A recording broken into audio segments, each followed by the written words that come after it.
My parents told me that abandoning us was the hardest decision they ever had to make, so I laughed in their face. English is not my first language, so forgive me. As a kid, my bio dad, Chris, was the troubled one in the family who had problems with school or work, and my bio mom, Linda, always had problems with addiction since she was 14. They were both chaotic for their families and caused several issues. When they met and started their relationship, both sides of the family tried to break them up. They even sent them to different countries, but they managed to steal $50K from their families, come together, and run away when they were 19. They got married in a third world country and had me and my twin brother when they were 21 years old. They thought we were deadweights, so they left us in the hospital and went to another country. Luckily, they had checked into the hospital with their passports, so the hospital reached out to the embassy. Then they found my grandparents, and they brought us back home. We have been raised by our uncle and aunt since, and we consider them our real sets of parents. My parents were charged with child abandonment, but after 10 years of being MIA, the charges were dropped, and our families also didn't try to look for them. 2 years ago, they showed up at my grandparents' house in a completely renovated look.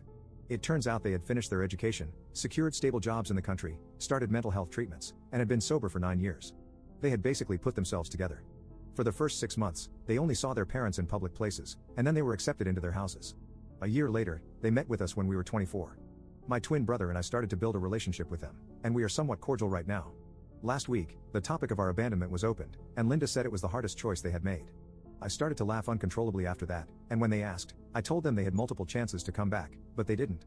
Our families were right not to trust them, and they would always have eyes on them. They should accept this at this stage. Linda started to cry, and they left shortly. All of the family, except my brother, thinks I am being too cruel, and I should apologize. Still, I think they had to hear the unfiltered truth. Update 1. Some things have happened since that post. First, my bio mom and bio dad are not allowed to contact me unless they want to go to jail. A good friend of mine from high school, who is a lawyer, advised me to prepare a cease and desist letter. My main language is not English, but this is the closest thing that Google Translate suggested in legal terms, and he did it for me without any charges because he said, that's what good friends do. My brother is sad that I am not even entertaining the idea of a relationship, but he says it is okay, and he understands it. He just sees them from a different perspective, the same perspective that he sees the patients he is taking care of. My mother and father weren't happy about the restraining order and accused me of being cruel and heartless. They said I am the embodiment of a demon, and they said they will cut contact with me if I ever put this plan into action. I said, well, consider this our last talk then, and left their house. I am residing in my own apartment that my grandparents gave me as a birthday present on my 18th birthday, so no worries, it is in my name, and no one can touch it. We haven't spoken a word since, and I doubt this will change in the foreseeable future. My uncle and aunt are too forgiving, and since childhood, I was told I am being too vindictive. This still continues from their side. They say that I remind them of my great-grandfather who ruined people's lives just because they did small things wrong to him. I am not going to try to argue with that.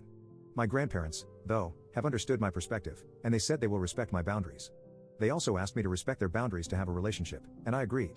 I still love them so much, and I am lucky enough to have compassionate parental figures who can understand where I am coming from. Other extended family members have divided into two. Most of them think I am cruel and don't want to have a relationship with me anymore, other than being civil around each other. Some still want to protect the relationship we have. I can live with this. I am also back in therapy. Thanks to my brother, he arranged a session with the therapist and also an appointment with a psychiatrist in his hospital. So, I am currently back in therapy and have started using antidepressants. It doesn't solve all the problems, but it helps.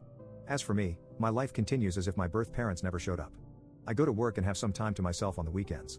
I spend time with my friends whenever I can find the time, and I visit my grandparents once every 2 weeks. They live next door to each other. My brother is my next door neighbor, so we eat most of the dinners together when he is not on night shifts. Thanks everyone.